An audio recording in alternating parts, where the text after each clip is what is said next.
So Yuri Vips has ended his driving career, probably.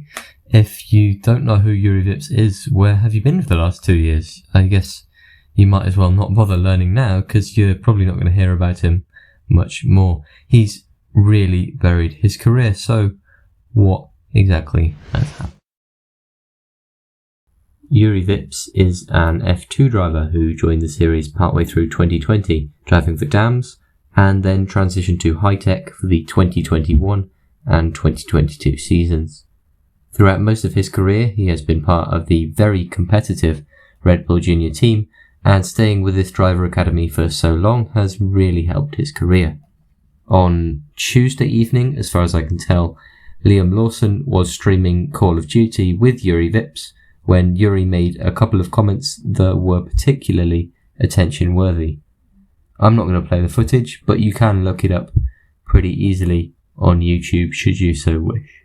Suffice it to say, Yuri used the N-word as an insult and also refused to wear a hat because it was gay, meaning pink.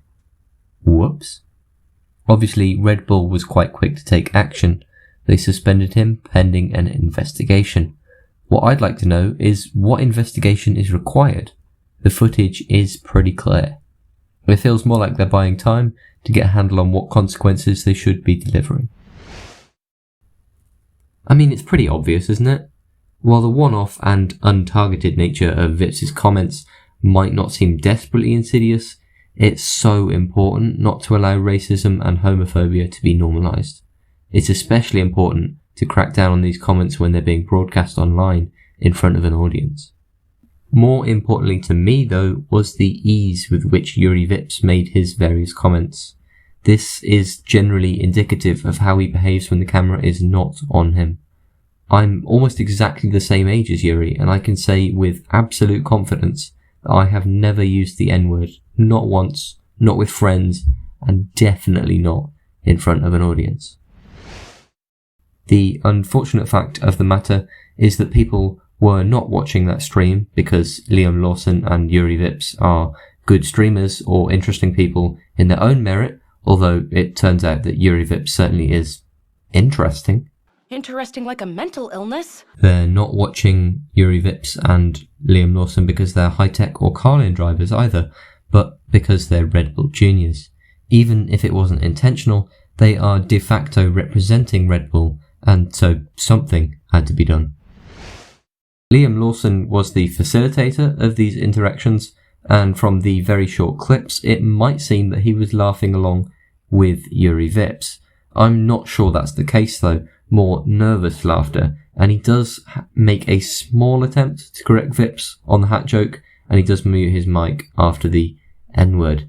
In addition to that, he is a particularly smiley and laughy person. God, that sounds so lame, but it really is true.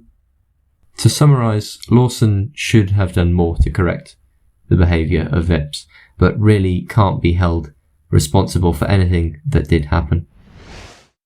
Firstly, Yuri has made an apology, although it was just as much written by Yuri Vips as the average celebrity autobiography is written by the actual celebrity.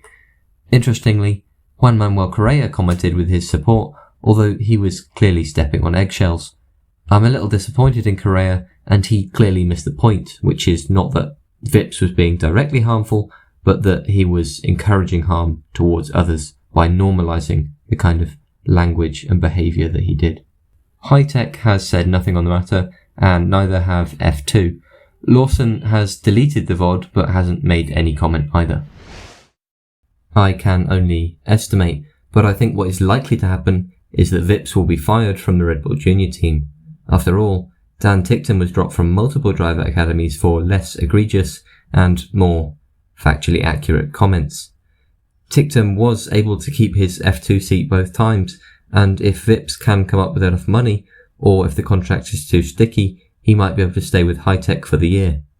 This pretty much ends his chances of getting into Formula 1 though, unless he is able to perform so well that there is a team able to see past his comments.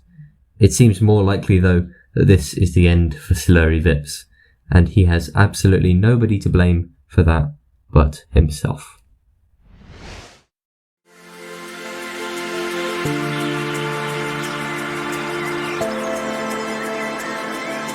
Hitech.